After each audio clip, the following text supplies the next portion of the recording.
see what's going on. Hello, welcome to BuZZworthy on ZTV Live. This is Allison Priebe coming to you from Alexandria, Virginia, and you are in for one of the biggest treats probably of the whole year. We are talking tonight to acclaimed artist Maggie ONeill, who is one of my favorite people in all of the world. She is a talented artist, a force in our universe, and doing amazing things in Washington. Maggie, if I were to retire at an early age, I would want to live in Florida with you as a Golden Girl. And I know that both you and I have amazing caftan collections. As we start tonight and you say hello to our audience, be thinking about which Golden Girl you're most like, and say hello to our viewers. Hi. Oh, okay. I get to say hello. I mean, which caftan? Which day of the week are we talking? Every day. My Tuesday caftan, but today's my Thursday caftan. Cheers. Cheers, my love. Now, which of the Golden Girls do you feel like you might most identify with? And is that your best question ever you've started an interview with? It is the best question I think probably. Yeah, for sure. That's a great question. Why haven't other people asked that question? They don't have what's in here. Amen. That is actually true. I love Dorothy. I think she's hilarious. I think I wish and hope and pray that I will be like Blanche. That's my gig. Moment till the very end. But I don't know. I love them all. I mean, Dorothy just cracked me up, and just depends. That's also kind of like what day of the week. What Golden Girl do you want to be? I think Dorothy's the perfect one for you. I also want to be like Blanche. And what man of the day of the week, or what time for the man for the day of the week? And I remember thinking what a hussy she was when I was a little girl, and like, growing up all girls Catholic school. I'm like, well, Blanche is that, she's like, now I'm like, I'm just fine with that. Now that we're in our 40s, we say, get you some Blanche. Way to go, Blanche. Speaking of getting some, how's your quarantine? have you had any entertainment? Tell me how quarantine is treating you. We're in for a treat tonight. I know you're in your studio, which is located in Southwest Washington. I know you've been spending a lot of time there. I was part of one of the fundraisers that you did for N Street Village, and I crashed towards the end of the night with a check, and got to catch up with you for a little bit, socially distanced, of course. But tell all of our viewers how you've been spending quarantine. Well, I feel incredibly lucky that this space is something that I have had to come to, because I recognize how unbelievably precious and valuable that is to be able to leave and go somewhere, especially a space that's creative, and for me, very much like putting on a, pair of really comfortable sweatpants. Walking in here is incredibly comfortable for me and incredibly joyful. So it's been, listen, quarantine has been bizarre. It's bizarre as a business owner of one business that, was largely focused on the hospitality industry for the last 10 years. So restaurants, nightclubs, and hotels. We had to, unfortunately, let the beginning of it was not great. And I know this is all good news. So the good news is we were able to bring some of our team back. And the good news is that we are still an operating business. And as much as we hear a lot about all of the closings of restaurants and hospitality, what I hope people know that you don't hear about on the news is that there are tremendous amounts of conversations about all the innovation and opportunity that people are actually identifying as a result of what's going on for a bit of rebirth. Well, some of our viewers may not realize, that you wear two hats. This is true. I've jumped right into that. Sorry. No, you're fascinating. Mm-hmm. You are Maggie ONeill of Maggie ONeill Fine Arts, and you are also one of the co-owners of Swatch Room. And so you were talking a little bit about Swatch Room. What's your elevator pitch on what Swatch Room is? Tell our viewers, because they might not be as familiar. Happy to do it. And yes, I did just jump. So Swatch Room is a different business. It has a different office, a different space. This is my gallery and my studio where I come to paint. And you're right, this is one business. And the other business, which is largely informed by the fact that I'm an artist, is a design and creative agency that focuses largely on hospitality, placemaking, and art curation. And placemaking, for those that are in the industry who are tired of hearing that word, and those who have never heard that word before or might think about it, it's so apropos now because we're really talking about how to create community in spaces and places where there wasn't any before.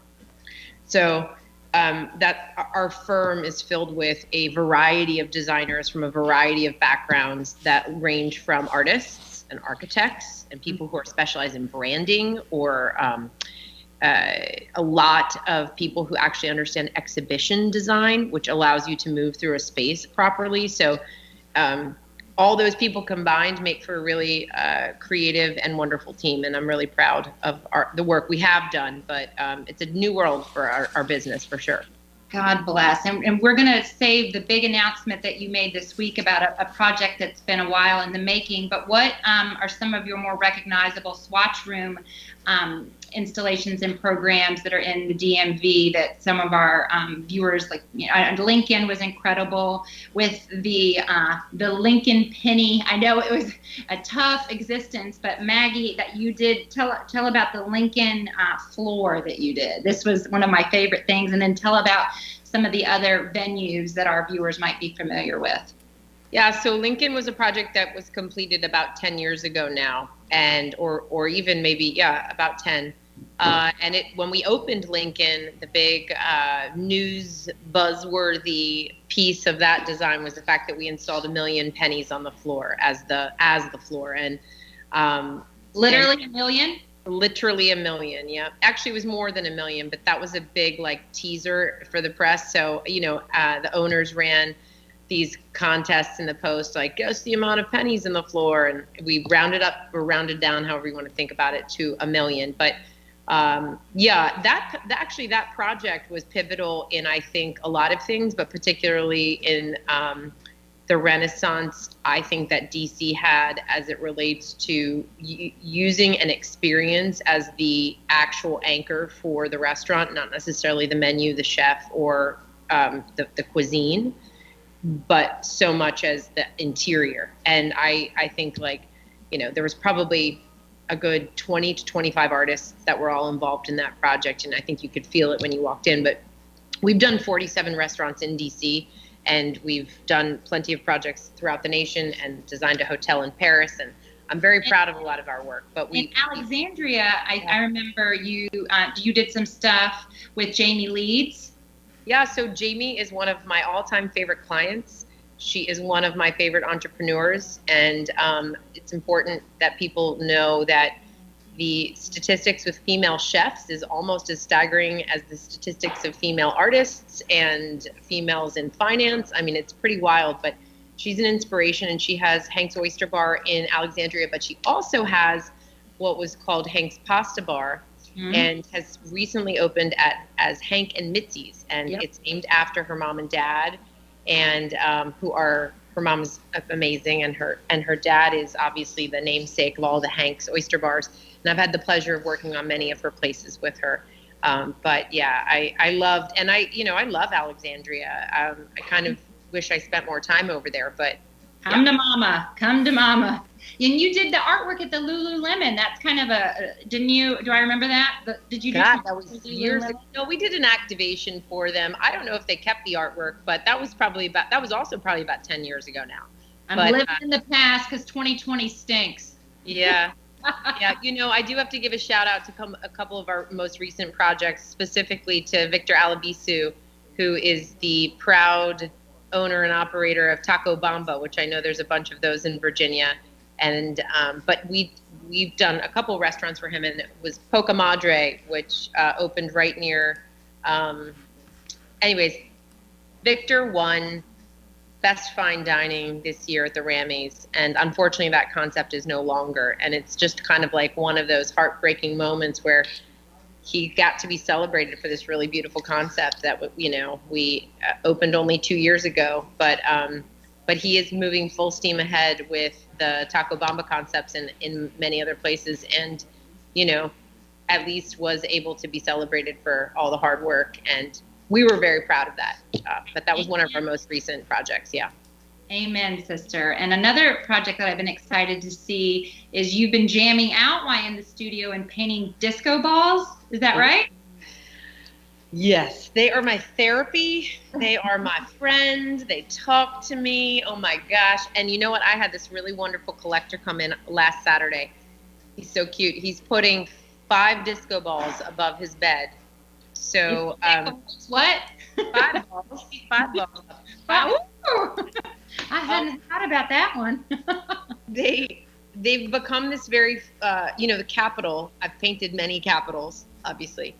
And people always ask me why I painted Capitols. And when I was in art school, or I should say when I got home from art school, I made a habit of trying to remember a couple different things that I would do as warm-ups before I would start painting. And one of those things is to, get your hand-eye coordination. And to draw the Capitol became super duper meditative for me. And it was just a shape and a light and dark that I understood just by memory. And it was easy. And we might be able to have a picture of the Capitol to show our viewers while you're talking about it, if we could bring that up. So keep going. You said it was and I've painted them every colorway, every size, every way. But now disco balls have become that meditative thing. So I'll be on phone calls for design jobs and just drawing disco balls because it just, And my business partner in Swatch Room, he knows when I'm drawing disco balls on the faces. He can tell by my breathing. He's like, "Are you drawing disco balls?" You'll play different tunes because you entitle each disco ball by the artist you're listening to. Yeah, you want me to show you a few? I have got to see them. I want to see we're all so excited to see this. Okay, so these are disco balls behind me. Oh, so big, so fun. And the way they work is that on the back of them, this one's ABBA. So they all have different disco. This one is Casey and the Sunshine Band. Oh, nice. Get down tonight, Mags. So, yeah, they've taken on, I have a bunch, like you can kind of see that are down in progress. But, I love them. And I have to make more because people love them too, which is great. We need to do one with Curtis Blow because I believe at one year at Knockout Against Abuse, we got on stage with Curtis Blow. Do you happen to remember that moment? That was a fun moment at the Carlton, allegedly. We like to have fun, viewers. We like to have fun. How is the scene at the Wharf? The Wharf was really coming together as the place to go. Honestly, exiting a little bit from Georgetown and even a little bit from Old Town, people were really starting to develop their focus down at the Wharf. And I'm wondering what in the heck things are like. Maggie's studio is located there. You're on Main Avenue, right? I'm on Main Avenue. I'm not on the water. I'm right at the corner of the Anthem. I'm right down 2 doors down from Officina. Or Officina, however you want to pronounce it. But the Wharf is really rare because we have the water, and I think people are really enjoying being able to have this much patio space and then a water view. And I think Navy Yard has the same ability to have this experience, and so does obviously the Georgetown waterfront. Mm-hmm. But it's actually quite vibrant here. I was very nervous about the big pull for a retailer at the Wharf is that you have all of this traffic, specifically because of the Anthem.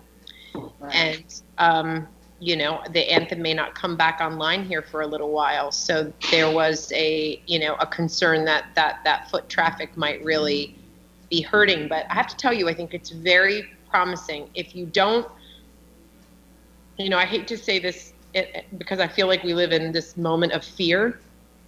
But it's really wonderful to see people out enjoying themselves and and even just losing that like sense of what has happened for just like 10 minutes. And that's the best thing about hospitality. People get to break bread together. They get to sit and have a drink. They get to really just stop.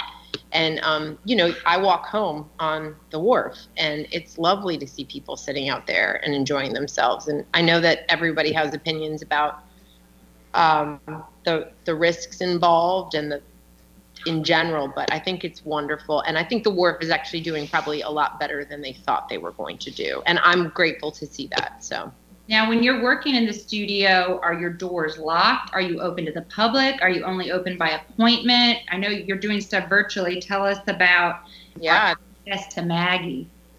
Access. So I'm glad you asked that question, because I really was not sure what the bandwidth and interest, frankly, would be in coming back in here.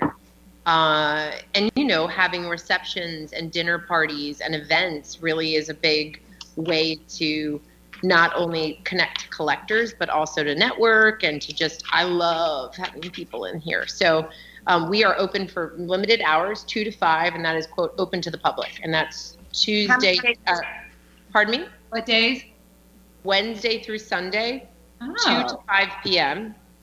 Mm-hmm. Which is very limited. I am highly, highly, highly encouraging to make appointments. Not only is it more fun, it's a better experience for everybody because I can obviously be here and make sure. But if people want to wander in during those hours, those are the higher traffic hours that we see out front. And that's why those are what they are. But I'm really available by appointment quite a bit if people want to make appointments. And I don't know. I mean, this is a different kind of space for me. I mean, it is super duper public.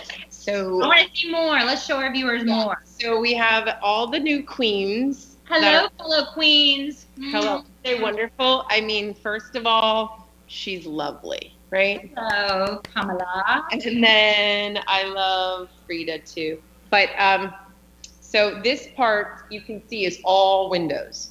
Yes. So during the day, it's stunning. But at night, I can't see out. But they can see in. I know. We can see you, but they can't see us. And these 2 walls that are here, I had them built like probably 2 months after lockdown because I dance while I paint. And I'm in here. This is actually where I paint. You can see the floor. Yes. Right? And this over here, Allison, I thought you might enjoy. Good old Dairy Queen. Mama likes it. Right? I had a pretty awesome photo shoot for a new series I'm working on where I'm taking Better Homes and Gardens from like 1937 and Life magazines from the 50s, and I'm turning myself into the advertisements. Oh my gosh, I was going to say, don't those advertisements trip you up? Like the lady in heels with the perfect hair, with bringing her man the cocktail, and something really offensive, like can't get ready to lay you after this, I mean, whatever. When I introduced you, I made a very important decision not to introduce you as a female artist. We were talking about, females in business, females in restaurants. And I feel, you and I share a lot of the same views. I feel like it's important that I'm not just a female business owner.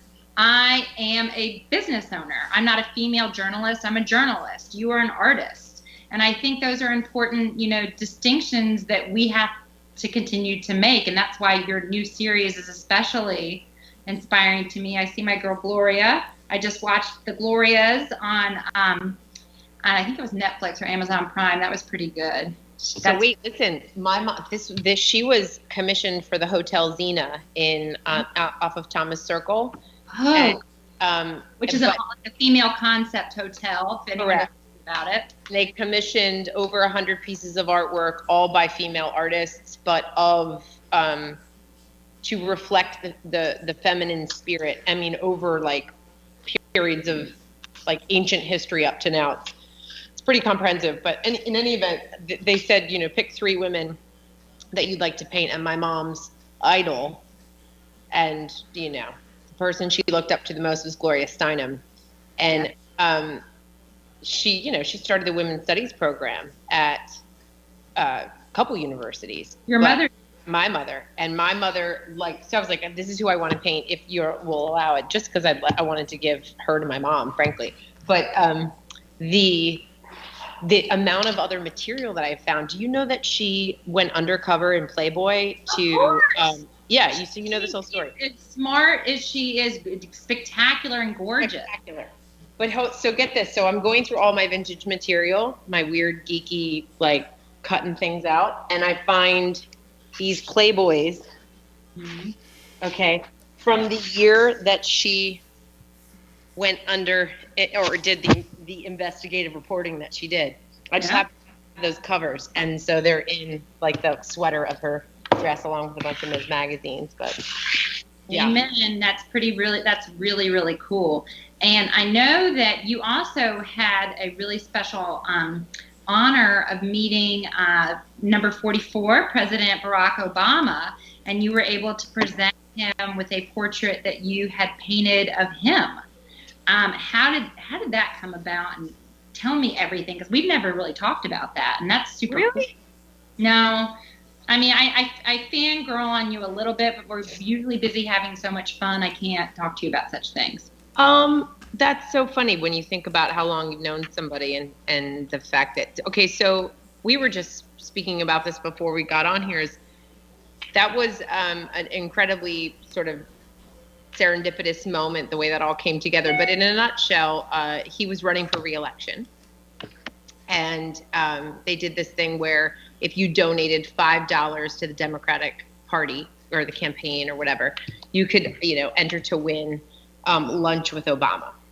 And they did this with Hillary's campaign too. And there's 4 people from across the country that get flown in because they donated $5, and they had an hour-long lunch with him, and they had it at Lincoln. Okay. Yes. And we got news from his staffers would love to come to Lincoln. Lincoln and Teddy Roosevelt are Obama's 2 favorite presidents. Mm-hmm, mm-hmm. And they had scoped out the place because it really wasn't open that long at this point. They had scoped out the place for a private event, and then they were like, oh, this is perfect for these other things. So the owner of the restaurant and a few of us talked about what was possible, because there really only could be like 3 of us there. Mm-hmm. And I was incredibly honored that they decided that I should have been one of those people, because then that just like set forth this, like, it was so fun, because at that moment we learned that you can't give a sitting president, like, you can't give them a keychain, you can't give them a Lincoln mug, like none of it. But you can give them art.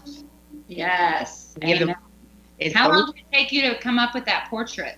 I had painted that in 48 hours. No way. Yeah. Wow. It was probably wet while I was driving it to the restaurant, because I had to stage the restaurant at like 5 a.m. and I sat with Secret Service until noon. When I sat in the kitchen with the chef waiting, because we couldn't leave for security purposes, just so they knew where we were. Anyways, I gave them a tour of the restaurant after the 4, they had this lunch and it was done. Then they were like, okay, Maggie, give them a tour of the restaurant, which was not a problem. I had done that before, and I'm having this conversation, and I'm like, I'm talking to this man as though he is like my neighbor. Like, I don't even understand. We're talking about the penny floor. We're talking about the artwork and all the other different features, and then the Secret Service guy goes, okay, now go get the painting. And then the painting was hit in the back. And like talking to him about my design work or what we had done was very different. I was very professional. I was very composed. I really had it together. But the minute they told me to go get my painting, it was like saying, woo, look at this. I mean, you're exposed. I mean, this is your heart. Okay, tell me. I was like, I got incredibly emotional. I go to grab the painting and I just started bawling. And I'm not like a crier, so I didn't know how to get a hold of myself. I had this whole thing I was going to say to him, and all I said was, I made this for you.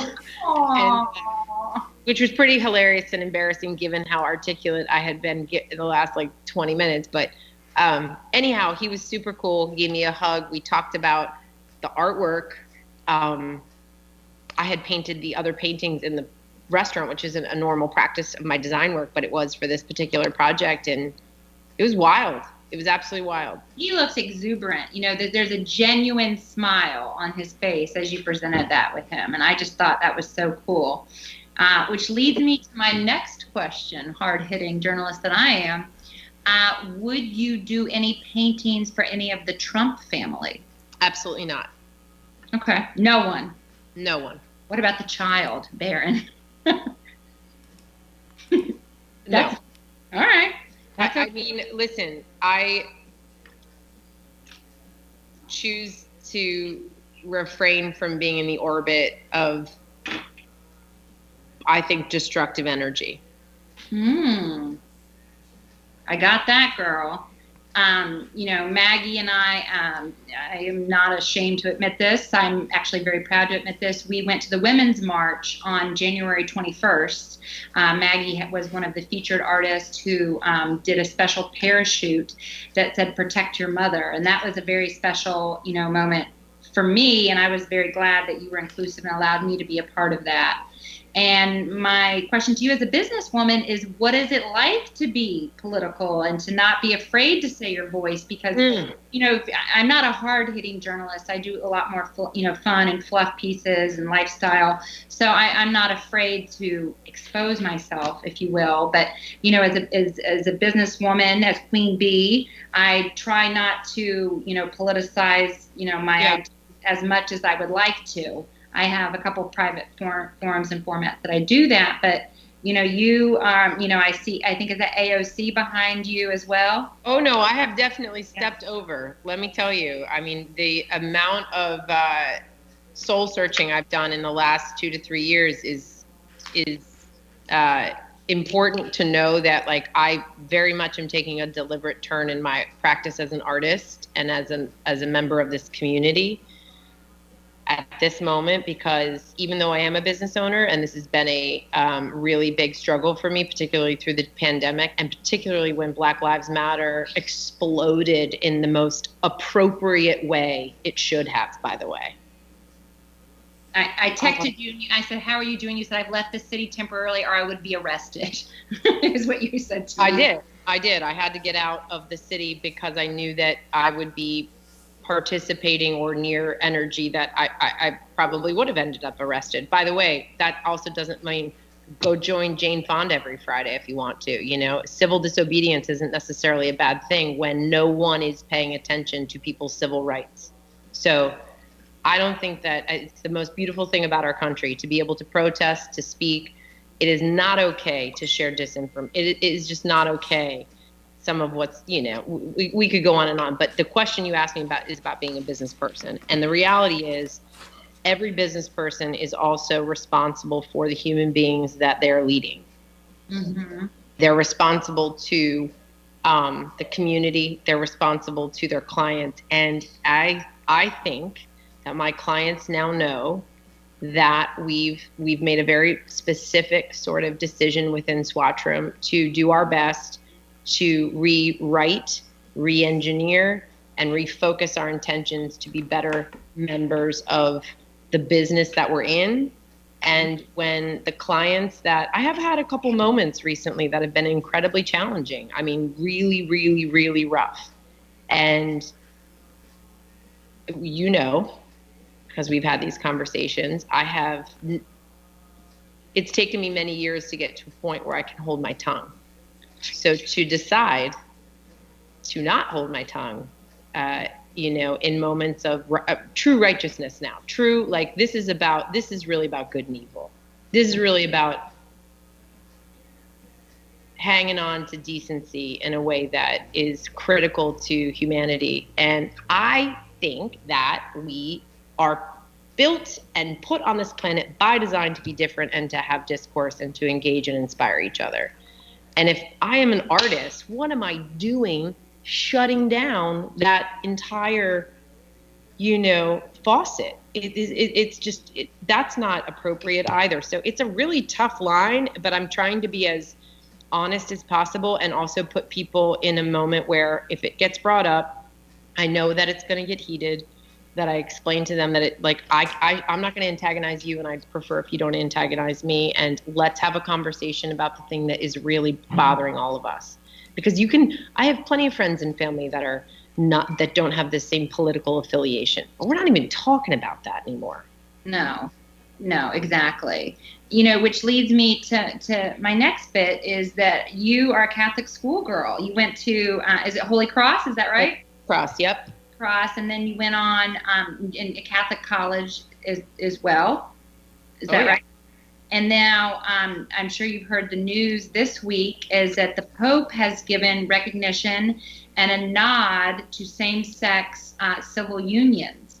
And you and I are all about kind of love is love. And I'm wondering if you think you might be inspired by that declaration that came from the Vatican this week. I think that's pretty cool. And maybe it's wonderful. I think it's wonderful. I think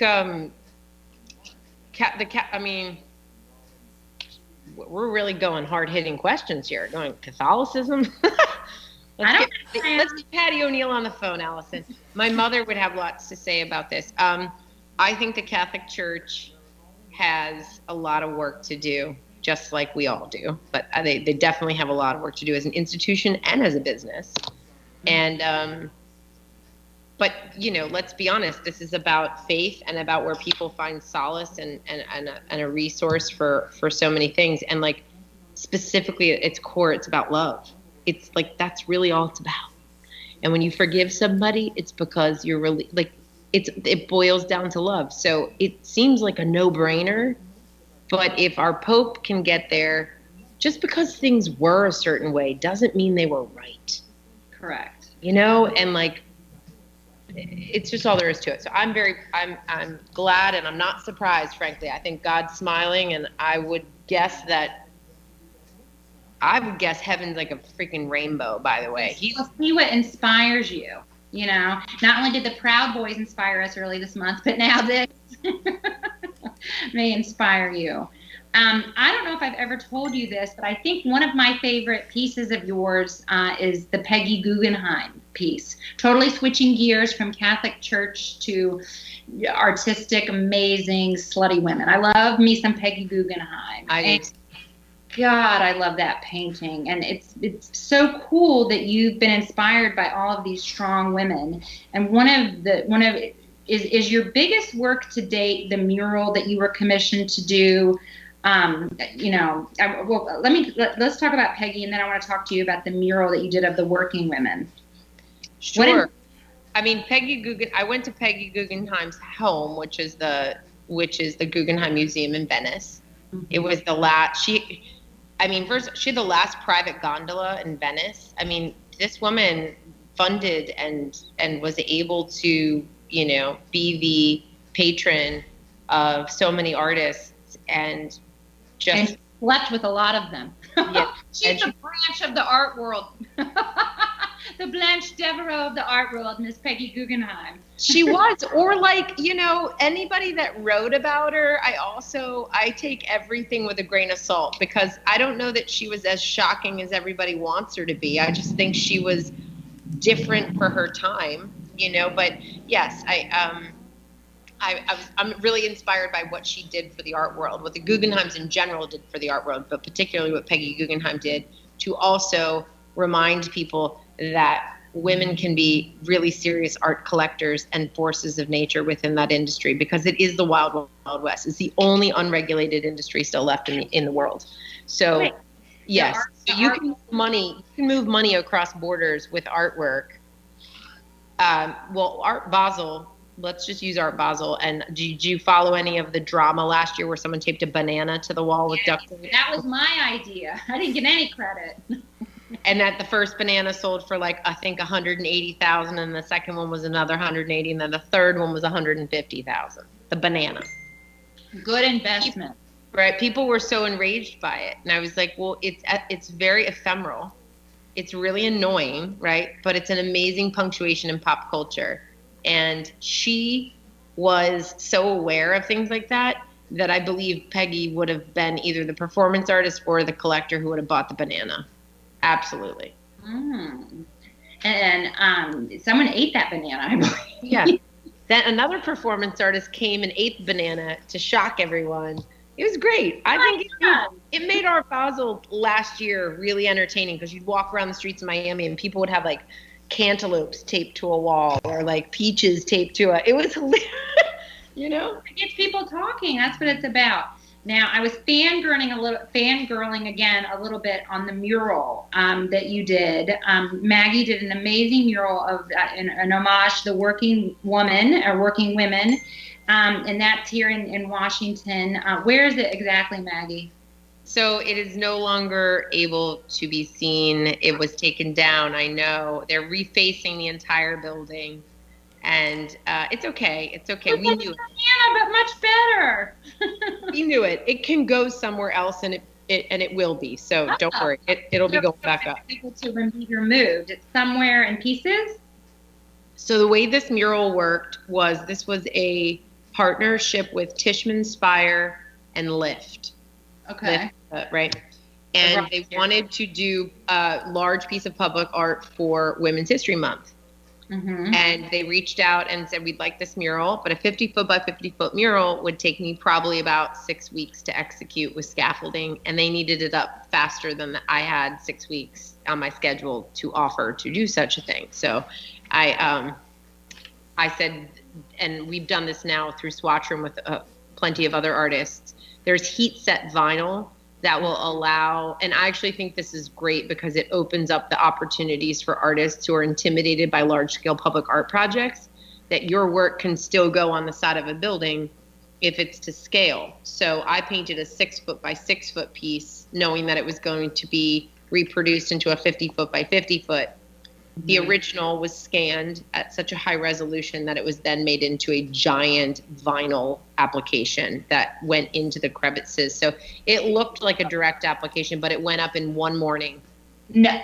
Oh. Yeah, it was and so for that reason, you know, it saves a lot of time and risk and a whole bunch of things but it also makes it something that I can take wherever I want if I wanted to. And that was another big piece of it, is to have this thing potentially go to other cities. And so that's what I'm in conversations with right now doing.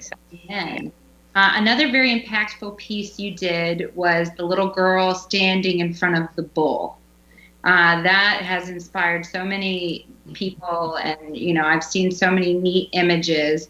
Can you tell us a little bit? What is what is the title of that piece? So it's called Fearless Girl because the sculpture is called Fearless Girl, and that really was born out of a commission that I was doing for a family, which was really special. The woman who commissioned the piece, she brought her mother, her daughter, and her grandmother in on Mother's Day weekend and met me in the studio and helped me work. You know, they painted on the painting with me and everything. But, you know, there was this really beautiful sentiment behind the way the commission was structured. But Kristen Bisbal is the name of the artist who is actually the sculptor who created Fearless Girl. And for those that don't know, she lives in Delaware, actually. She's from Delaware. She's not from New York. And when State Street Global, who commissioned Fearless Girl, went to go find a sculptor in New York, a female sculptor that could actually create this piece, they couldn't find one. In the time that they needed, the whole thing is kind of nuts, but it's great that Kristen ended up creating this piece. And you know, they had a 2-day, maybe 3-day, I don't even think it was 3-day permit to have her out in front of, you know, the bull. And of course everyone went crazy because now there was a different tension between the bull sculpture and the girl sculpture, and the person who created the bull was pissed off and all this stuff. 6 billion impressions later, social media impressions of this little girl in front of the bull. State Street and all the other financial institutions were like, we might have something here between public art and like, this is a thing. This is a real thing to pay attention to. But knowing the story, there's a lot more to the way in which that whole sculpture came to life. And I got to know the people from State Street Global and learned a lot more about this. And it's super fascinating. And the whole purpose of that, and I could go on, but that they were demanding that other financial institutions make sure that they had a woman on the board or at least on their executive team. And if you couldn't comply by a certain date, then you didn't have access to a particular fund. And that's how they enforced this or incentivized this mood. And the Fearless Girl was just like this punctuation at the end of this statement. That was it. It's just this little art project that was going to just be like, oh, and by the way, we have a girl sculpture by the bowl. And then all of a sudden, she became this, pop culture phenomenon, and I think spoke to a lot of everyone. And so now I'm going to make some fearless boys, by the way, and fearless girls that aren't also so, I'm making more. Let's just put it that way. Yes, because there are a lot of terrific men. There's so many terrific men in our world. I did this installation, in the pop-up, people could come and stand and put their hands on their hips like they were on, they're in the scene. And these little boys would walk in and they go, can I, and I'm like, of course, oh my God, of course you can. So, yes, I think there's a lot of reasons why that also needs to be a thing, but. Amen, sister. Well, I can't tell you how much I've enjoyed talking to you tonight, as I always enjoy talking to you. You're one of, again, my favorite people, my future golden girl. My final question, and this is a hard-hitting one before we sign off, is are you going to dress up for anything for Halloween this year? I don't know. I might shower. Woo, a clean Maggie. A clean Maggie. I might dry my hair. No, I don't know. I feel like, and I said this to somebody as an artist, I always felt a lot of pressure around Halloween.